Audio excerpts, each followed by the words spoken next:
So now that we learned a lot about middleware over the last lectures, and we have a greater way of debugging the app, let's go back to our app and let's think about running asynchronous code. In our demo project here, unlike in the Burger Builder, we have no asynchronous tasks. Of course, it's easy to create some. Let's say that when storing a new result, we actually want to simulate that we also stored this on a server. Now we won't reach out to a server here because it doesn't matter, but we can simply use set timeout to simulate that this simply takes a short period of time.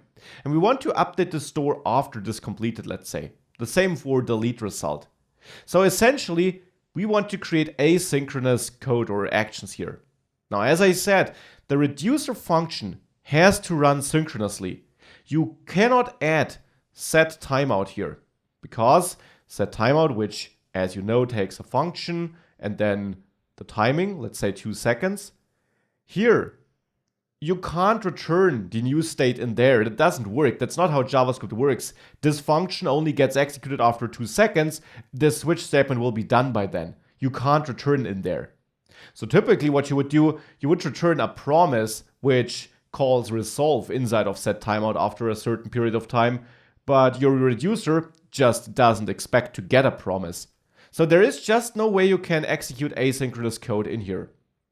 There is a different way though. We can execute asynchronous code with the help of so-called action creators.